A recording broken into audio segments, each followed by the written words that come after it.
Basabonaka qu'on ne sait jamais, tous s'abonner à Congo Futur TV, Congo Futur Télévision de Makambo, Congo Futur Télévision et l'émission très bien, Congo Futur Télévision et l'émission information est bien, Congo Futur Télévision Basabonaka qu'on ne sait jamais, tout mieux s'abonner El Mystère de l'artiste non emballé, il y a eu le pape de la presse congolaise, bino tout balobi. Tous s'abonner massivement na Congo Futur Télévision. Jonathan Ngobo mwana mwa maele ayeli biso Congo Futur Télévision.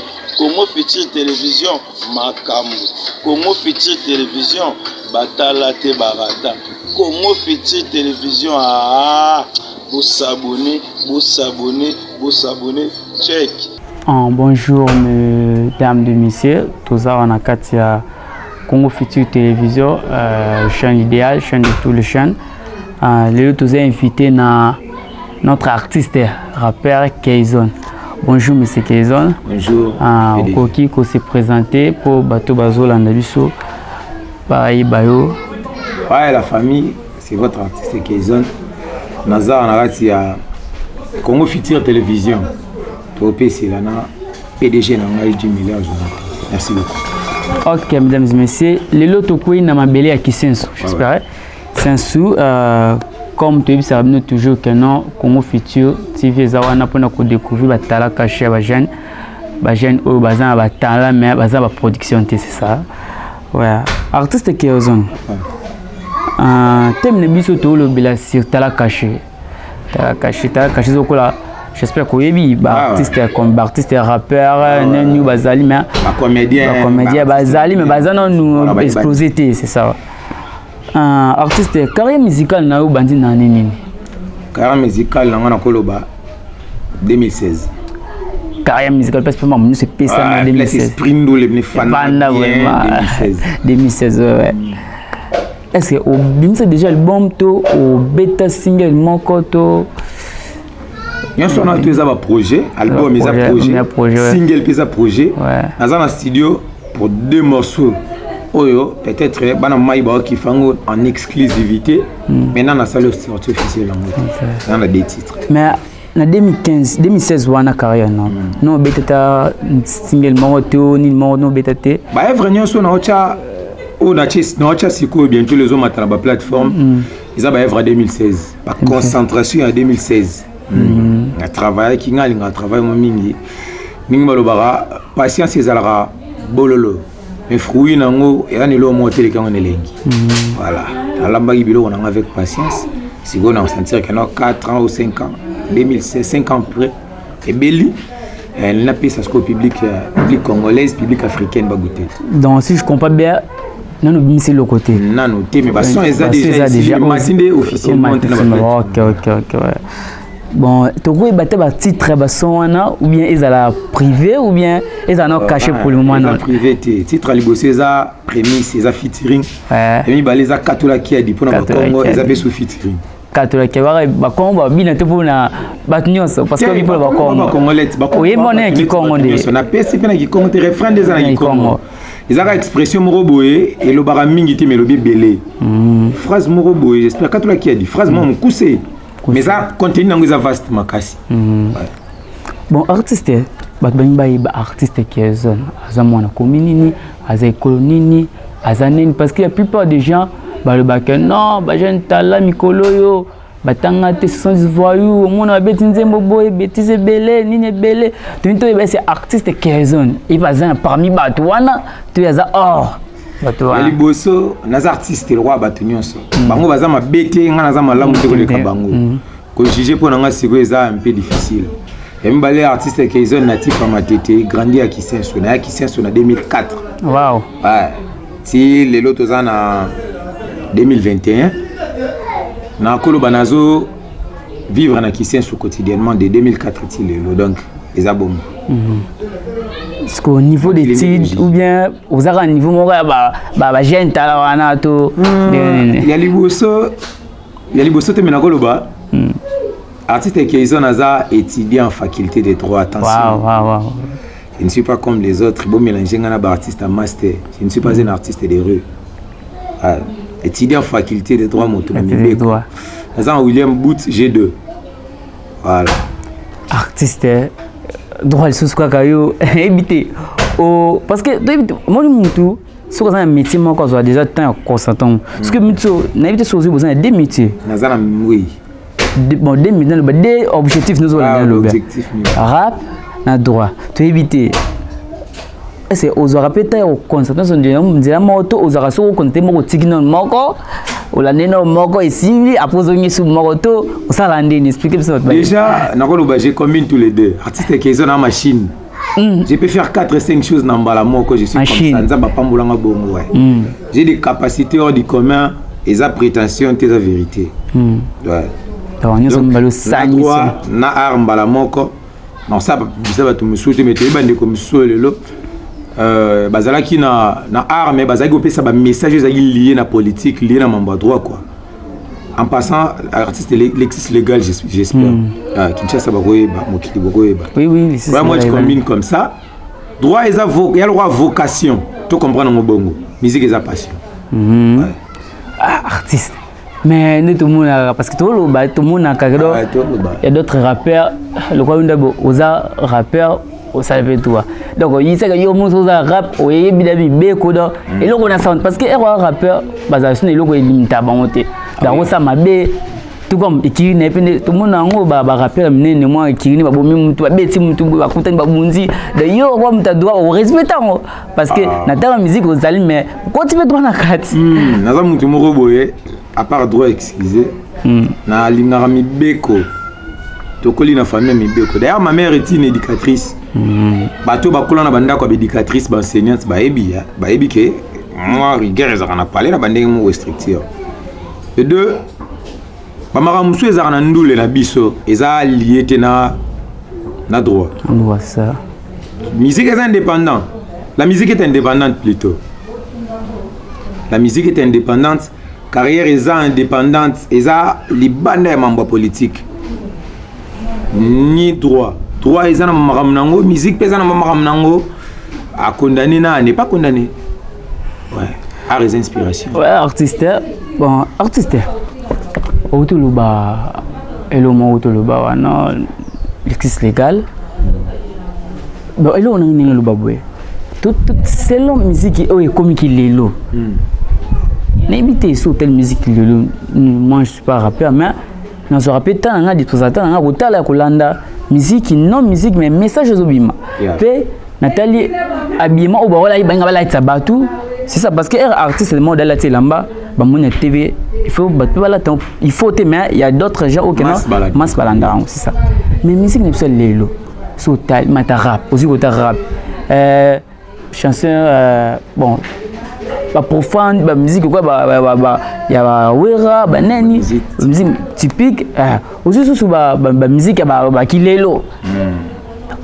et moi mo besanga na soni mona otala ozo zape TV pas ko na musique parce que tu ozana mwana otesko ntayemba ngo face à la télé ezala mwasi ya mba face à la télé et c'est le mona soni et musuzu oyi na poso tata mais poso tata TV sili otemutiki bana batata papa tika balance otesko mo bina dans la poso tata TV sili otem na ebité et là on y sel bozo tali ba laisser les gars musique na ba bêta trop texte mo pesa peno soyo campé tout penser réfléchir non à le mais lelo texte qui est dans le bas mais vous avez belé et là on y a un changement bon les question changement époque ils ont ba ndenge nango musique na musique style ils ont la tendance nango ya liboso na oyebisa bande on a biso bazana parler ba wala nanga que bilamba to la ta na ba clip na ba nini ça ba tenue de scène ils a tenue yoté artiste là tu la ta mota mo na balabala ils a mode là la plupart des mannequins ont tout le monde à la TV ils à la nationaux et internationaux arolata ni robe toni ni ti mo pende libanda na scène ya mannequin mais en réalité boy aza bonté to la neti basango ba vivana nzambala partout na palais ils a lamba ya kilt teni ya scène asilisi mess asisi kilt alongoli nzamba azongi alongoli nzamba azongi ndeko yaya oncle neveu chez les autres Nengi moko pe biso na arizala la tite numéro boy juste pour na scène après scène et si linango ba Alexis légal ba betara ba musique net Alexis légal za artiste oyo aza accro na baréalité oyo elekaka na pays nayebi te so atika arbre tolobaka azalaki artiste voilà accro na baréalité politique bafaire oyo eleka na pays bafaire interne quoi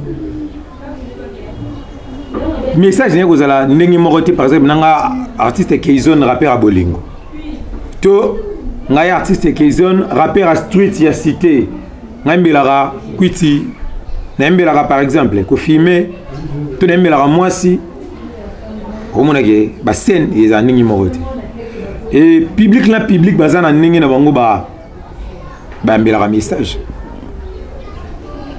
neti ba fina biso ba Youssoufa za artiste moko boye artiste conscient za rappeur conscient aza mutu moko boye banze mone ko beta tina l'église mais aya pe bo ache texte moko boye nyama na yo batu pe street ba yambi yango ba ba sepelaka na ba yambi message ba za contre ngo za la contre message mais contre artiste te donc artiste est-ce que pour na yo na façon moi maman ken hein façon moi maman de ken ce que me kota na monde la musique monde qui artiste faut me ma o sala style nini donc pour pesa maka mweza na makila bakosa biso te ndeko observa de ngai fala bima style ya kingani te na moni ngai beta ka fala beta style bo so nini ki style bo esa bien te pesa makambo eza nakoloba na makila voilà grand frère nga moyebisa ngai eloko ya mutu bwaka soyi komelela talent ya mutu to image ya mutu soyi te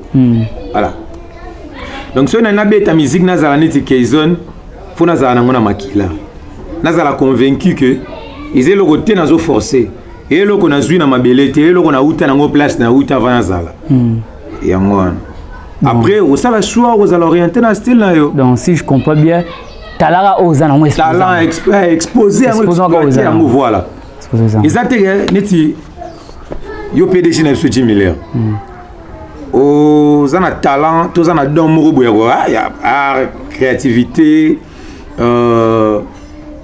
entrepreneuriat esprit moko ouvert fallait que tozala musicien et simbelo na ki journaliste poser le moko bonza ba chakati na yo c'est ça yango ngai Keizon jamais na kola nganga pe na koma neti PDG Jim Miller na ça l'émission Antonini et zonga moi temps par rapport à yo vous êtes jeune TV bon mon vous êtes jeune vous êtes très jeune vous avez l'esprit moko boye pour le quand même bateau banona kala vous peut ça mela bango te voilà oui bon et le monde sauter parce qu'on peut se dire bango concept parce que biso pe bato ta la TV un hôtel na moni artisanal si gouti ala ti kata fumba mo mpende le kolo nini parce que un peu mon concept pour pe ça bango pe pour biso pe to za bien parce que mutu abebaka excès hôtel bilon ma bien na TV pe bebi ça rappelle mutu ils avaient parmi le compte bien bebi ça mutu si je comprends bien milliers pe ça non mais oh zo mo na TV on peut ça un peu la pratique parce que moi conseil moi pe c'est pour ba artiste na biso OK ba ça la ba moi ba me un peu moi pour diminuer façon na bango tu vois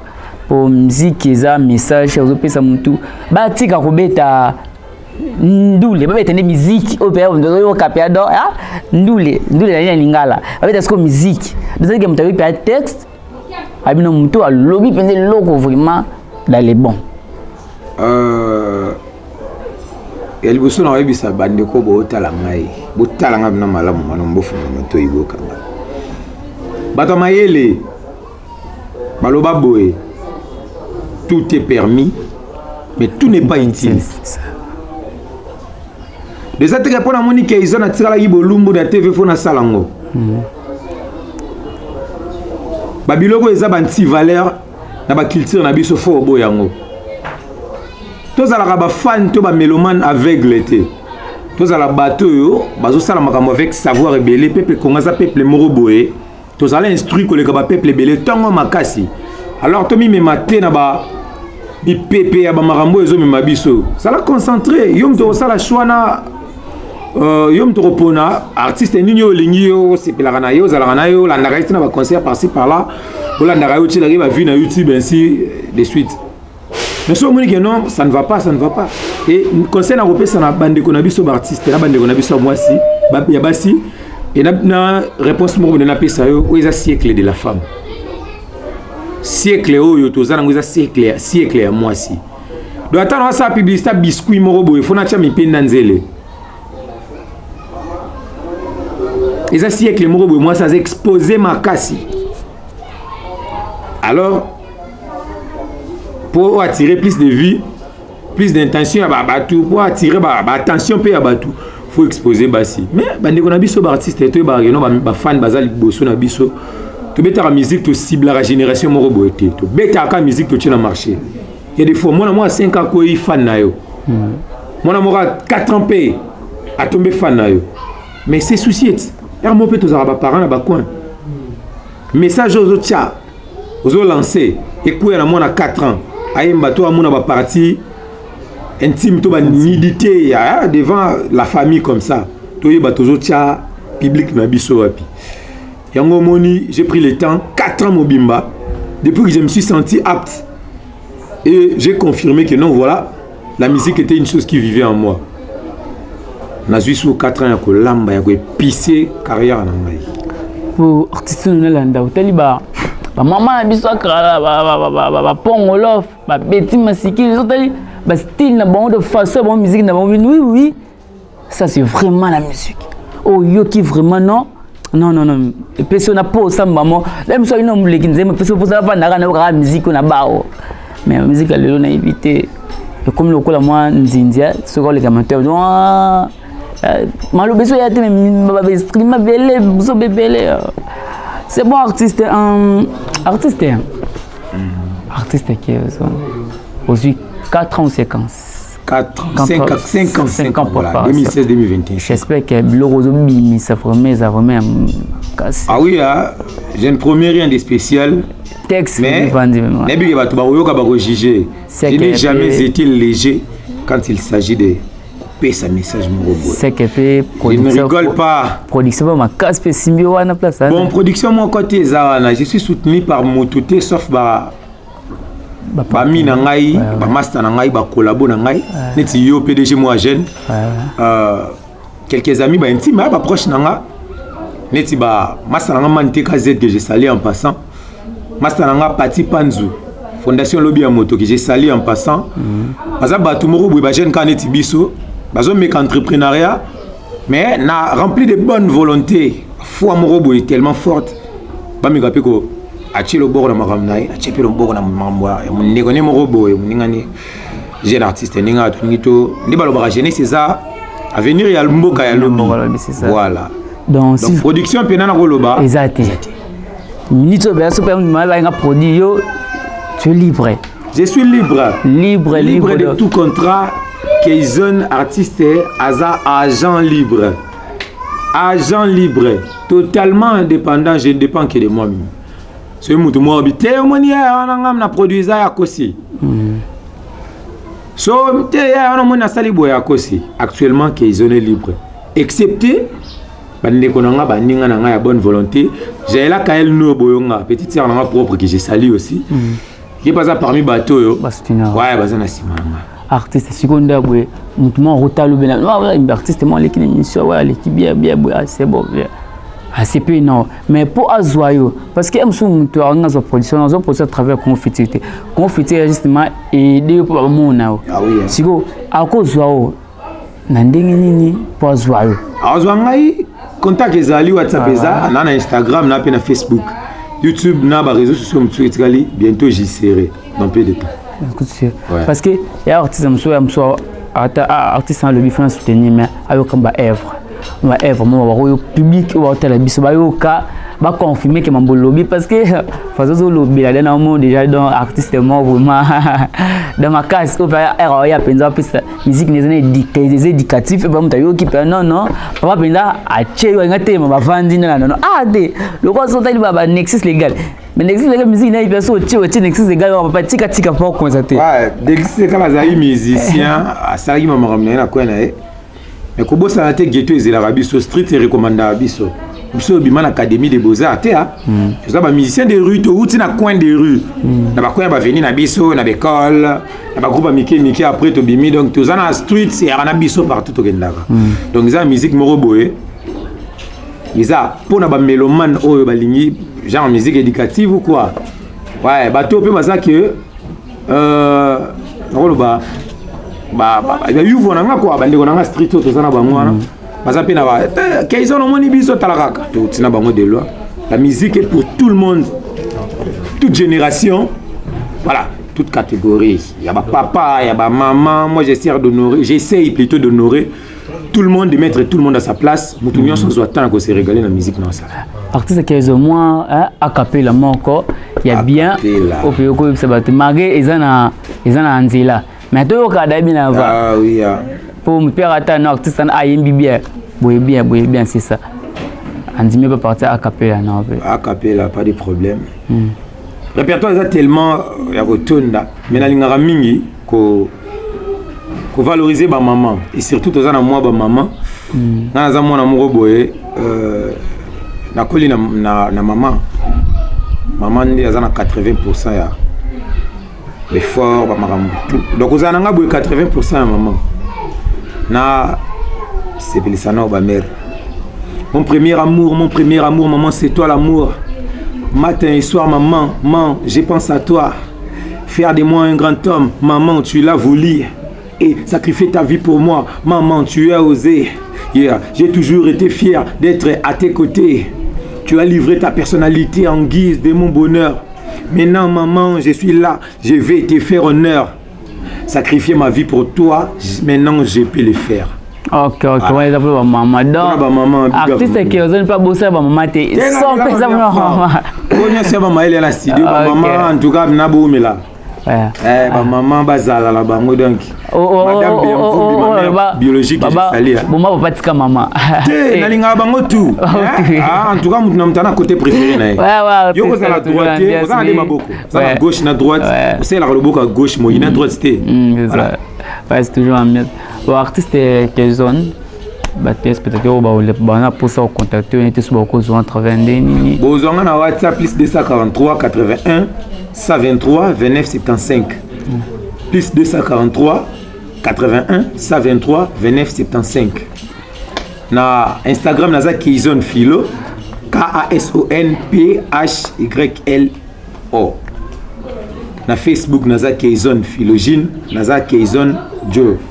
Même orthographe, KASON JOE, Kayson Joe. KASON PHYLOGIN. Philogine, simplement, Mouto, alingara basi moi trop. Tout le babongo. Ça vous là basi fort hein. On allait là banzer les phares pour banzer les nani basala rabiso tozala. Artiste. Naza pour na lingara. Et ben mon yob ado so bien non. Producer zo mambe moi d'entourage nous c'est ça basi na basi. C'est là déjà. Aux la artiste ni snack de entourage ni basi na basi ado. Entourage basi donc alingara basi trop. Entourage nanga bina na kosa pe caméraman privé nanga moi si communicatrice na caméra woman. Communicatrice nanga moi si entourage nanga soki osimba. O box biso baga. Te ngamoda naga. Moi ngombe le sera yo moko. Ja sepela na bango ne moi trop baza na miso yo ba mibali misu ba mona te. Waaw. Bamba si baza bato bandimelaka mutu lelo. Na omona lobby na yo. Yana baya mtu na street ba boxe abisoti. Beti musique na biso na barbe zappé apamba. Mais lelo tant que ils ont remis Kayson baya sko baye mais tandis que na c'est ba sœur moko boye bando pe sanga valeur na nga respect na nga qui artiste donc big up ba sœur. OK. Bon artiste en Congo Futur TV chaîne yo et yo ko découvrir artiste comme yo artiste Kayson. Artiste oyo azopisa magam azwa 5 ans préparation. 5 ans préparation. Parce que nous sommes là amisati que no artiste malamon ba man pesi maman. Mais aussi 5 ans dans ba texte inachevé. Les œuvres vraiment rares pour les artistes bongo. Ah oui. Ouais. Artiste siko Congo Futur oyo ko découvrir yo na mabele no kisensu. Olilo banini pona Congo Futur pona bato ba otala ba s'abonner na biso bato ba abonner na biso plutôt bato yo ba participer na otala émission na yo moi liloba moko pona muto azuma kasi ya kosala chaîne ya boye ya ko découvrir ba tala caché ya ba jeune lokola bino lokola biso moi liloba moko encouragement et saluement bien déjà nonangai j'espère que bino tout beau monde nonangai journaliste il est très jeune.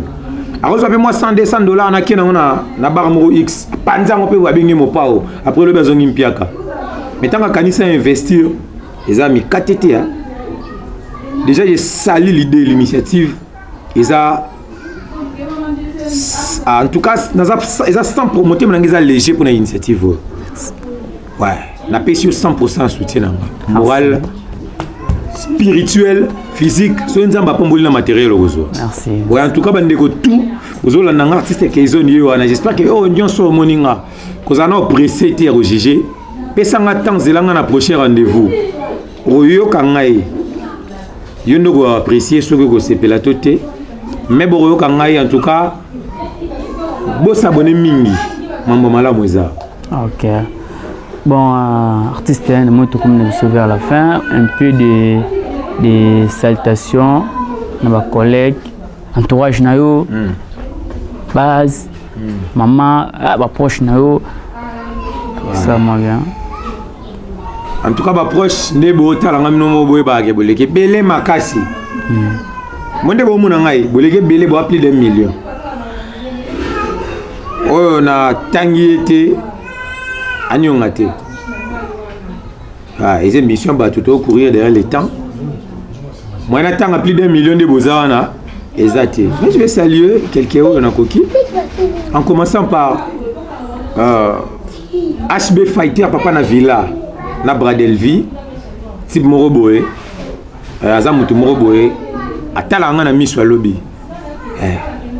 en tout cas batami temo malamu neti bino so baza ata 5 na commune na biso mambo malamu esalama HB Fighter papa na villa na Bradelvi mbote clé spécial na bébé na nga Tricia na Luzingu mavinga ndo ya maman naza parent oh artiste Kayson na parent papa a une très jolie fille so bomoni bondi maté wow c'est bien Yohana Jaela Kael Nour ya yo ba mbote ya ngwana madame Biamvumbi mavinga mère Kayson père Kenda tika yo nanga yo ebido rendez-vous tisuka to kome sim Chief Odugu bogara famille Sarah maramna ndenge na ko na boaki yote HB ba diamant les bons chemins papa na Moïse ya yo dédicace à ngwana ingénieur Lusso salam à toi Mante KZ ya yo ngwana maître Roba Hussein ba mote belé pour Guy Malé la double sim ba mote a trouvé na ngai tala kaka na ba commune na biso toza bibata mitema malamu ba mingi te bolimbisanga soki bata mitema malamu baza fo pia bango balongoni yako clin d'œil spécial na yo moko Jonathan J. Miller PDG à Congo Futur TV na ba initiative a boé so na PCO dédicace te seki na moteur mabe en tout cas partout dans le monde bolanda biso boye barake artiste Kayson prépare di lourd oh baraki ba kombote à la prochaine émission. Ok. Et là, Naboussani, président Alvin, le chief Alvin, président Alvin, le chief Alvin. Ah, en tout cas, on a qui c'est ma casse. Il y a eu des dédicaces à moi. Petit nom parti Panzu, Fondation Lobby Moto. Courage mon frère, Nabi qui a habitué à Nzambe. Même maman na Lilita sera fière de toi dans mon beau salle.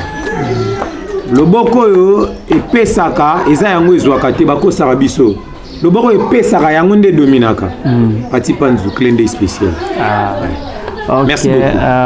On va profiter salut maintenant parce que Congo Fiti tambola yango mo te mo bituze lo nyasa toujours cimetière libanda na petit salut na staff mo kai na Chicago aux États-Unis. Bon ni ba simba Congo Fiti pour ezala. Ah oui, babeta sango na biso na mikili. Oh Congo Fiti donc minga kolobeza te. Ah oui. Myself nganga mtolo baka $100 c'est quoi? Ah oui. Demande-moi pourquoi m'appelle myself. Ah oui. Ouais. Myself munganga. C'est mon petit. Ah. Je salue aussi mes petits frères, petites sœurs en France. C'est une beauté. Na caméraman na biso malgré les lots a été. Mais ta France autant ba komona ba moteur. Ndika ba lekebele. Orline, Poa Dorcas, Poa Sephora. Donc ça vraiment tellement belé makasi. Barami na nga utanga bon jeu un merdi mavungu tout donc c'est belé. Ah oui. C'est belé. Spécifique bon. O ba yebinga te. Ah oui. Chaîne na bino za wana Congo Futur TV. Boya bo pusana. Kobangate, l'homme a cassé. Artiste qui est tout découvrir. Ah oui. Est-ce que vous voyez que la tala bonde za en Kenya? Oh, ba vie, c'est pas un biso ba fait ba les cas ba ti absolu toujours. Et ba pas Joski, ba auto d'ailleurs kala mingi ba marqué ba génération ba zo kende ba papa même ba leki, ba nani tout ba leki ba o pe ba les kabiso be tozo ya malé mbango te. Donc Congo futur za wana pour découvrir yo aux talent mon miébité vous avez contact les aliments on a biso ezali plus 243 81 35 13 182 plus 243 81 35 13 182 on a aussi numéro ya PDG à Congo Futur Télévision directement au Solana ou soit tu na Facebook Congo Futur TV na page tozawana aux abisso to Solana aux na pour ça oyebana kubangate artiste qui est yo aliki le bleu bazui gaza yokani oh artiste na simbikisi ba éviter galega il place moi non c'est ça ouais je salue aussi ma mère José Lembo papa ou asali kanga zalelo azuna depuis primaire si j'ai un jeudi graduat Django Bogagai je le salue papa autrement dit Océa Ibalamnene je salue papa mon frère d'ici papa Rémi Ngobo Obota Mwana Oibi Poko Bota ok je salue papa Rémi faut affaire artiste amoto comme na suka toko personne n'a le monopole ni le droit de mettre fin à l'art. Ice les Majestic les top end de Sans Kenya Moulagira le chera mamai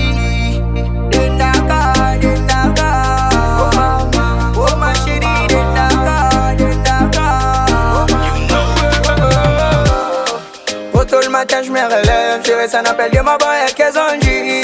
À vous la manale, je crois un âge que je suis sexy, c'est 10 années. Juste un clin d'œil commence à danser pour moi, bah je lui dis oh. Si assez belle, les gélina, aux aligues.